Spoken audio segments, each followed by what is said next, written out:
coffee. Hello. So if you watch the last couple videos of mine, and I don't know, this might be dangerous out here with all the dogs. We'll see how it goes. But if you watch the last couple videos of mine, you know that I had decided to listen to the urgings of the Holy Spirit and surrender my fight with depression, because I felt or thought or something that if I could get to the bottom, then I could get out. And that surrendering,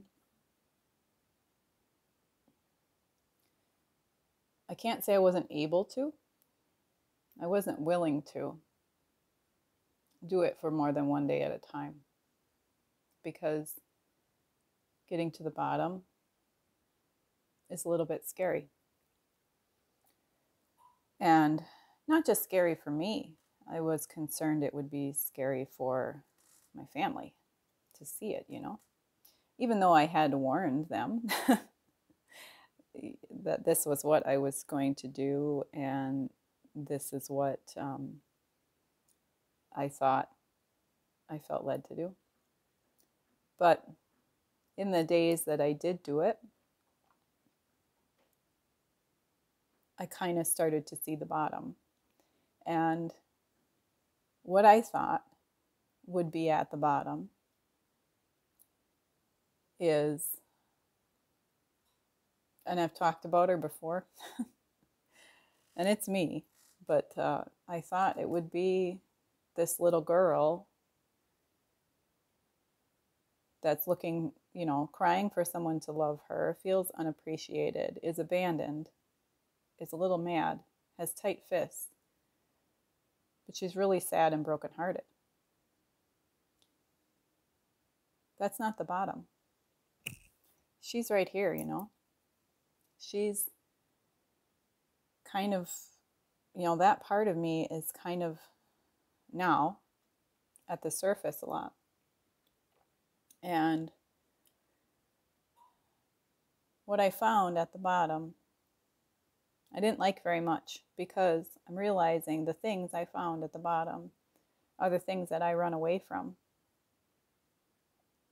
and the things that I shield myself against and push people out of my life that show them regularly. So those things were anger, resentment, bitterness, unforgiveness. And specific people from my life came up from those things. And, for good reason. One specific person, very, very influential person that I walked away from a while ago. I am holding so much resentment and unforgiveness towards this person, and they might not even know or care, really. And I talked about, it was probably almost a year ago, I talked about the power of resentment and unforgiveness and what it does to you. So this is not my quote, but it's one that I heard a long time ago, and I have always loved because it makes a lot of sense. But resentment is a poison that I swallow, hoping the other person dies.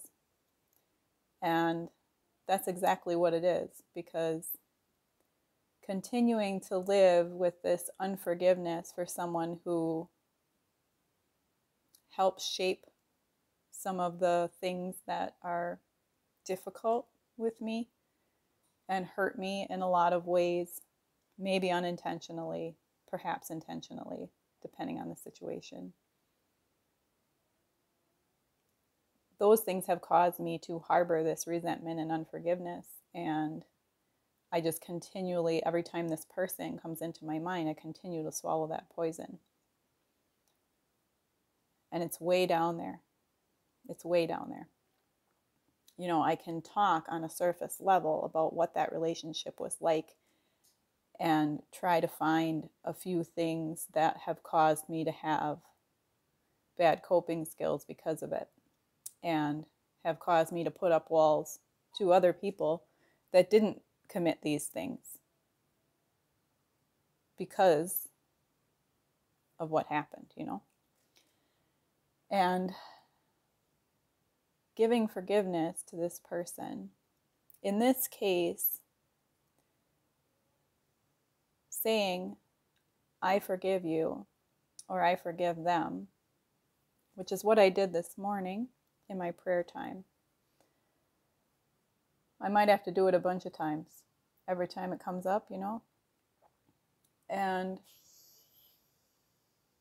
giving this person forgiveness, releasing them out of my heart and out of my pit of despair and holding on to that, releases me. And does this mean I'm going to go running back to this person with open arms and say, please come back, forgive me, I forgive you? No. That door is closed, probably lit on fire, and doesn't even resemble a door anymore. It would have to be some pretty special circumstances for me to allow this person back into the extent that they were in the past. And then finding out that the second person I can speak freely about because he is no longer on this earth. I have a lot of pain and regret about how I handled my dad at the end of his life, because I didn't handle him. I just ran away. Ran away from the pain, ran away from watching him destroy himself, you know. But I realized there's some anger and resentment and unforgiveness towards him because of the choices he made and the ways that they affected me.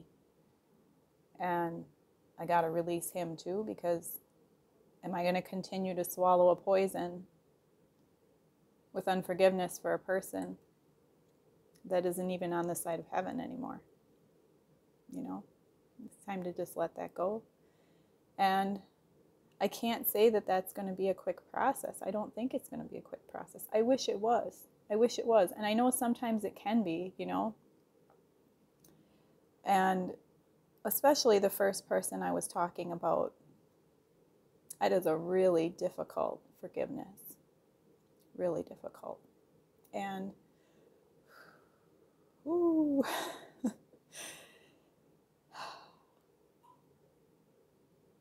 Because I'm realizing in this time of asking to see the truth and get to the bottom and let God speak to me into my brokenness and into my pain,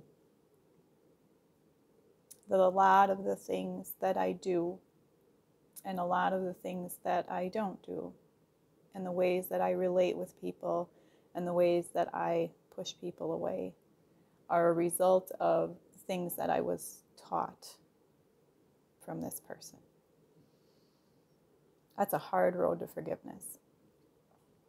And so I have to ask for Jesus' help. So this morning what I did is, and I've done this before with other people, but other people it wasn't as difficult as this one.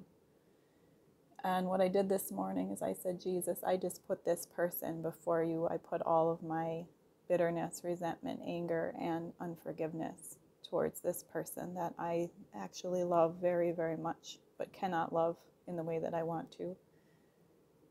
I put that person before you. And I ask you to help me forgive them. And I ask you to take them out of that pit that I put them in, that's way down there, that I don't want to admit, that I'm swallowing poison day after day after day, especially when something reminds me of the wounding I have, you know. And nobody's perfect. People are going to hurt you. We all know that, right? We're not perfect either. I hurt people. I'm sure I'm going to damage my children in some way. But we do our best. And sometimes people hurt you intentionally, like I said. And sometimes it's unintentional. Sometimes they're working out of wounding themselves, you know? I'm sure the ways that I will have damaged my children will be out of my own wounding. And I'm sure I will be asking for forgiveness for some of those things. And I already have. But I'm sure there'll be more because I'm a human being and I mess up. But yeah, that's what I wanted to talk about today is, you know, that anger, resentment, unforgiveness, it's a poison. It kills you slowly, painfully. And it's time to stop swallowing it. Or at least, you know, for me in little steps, because I have difficulty taking something all at once for some reason. I got to take little steps. So maybe just less poison. I'd like to say that I could just stop it altogether, but that's not in my power. That's God's. So, but I appreciate you guys. I really do. I really do. I'm in a much better place than I was. Still some work to do. Always lots of work to do. And we're never satisfied, are we? Always trying to adjust and trying to make ourselves better and love other people better. Because that's what we do. That's what I do anyway. Anyway, live and love out of the way you were created. Bye for now.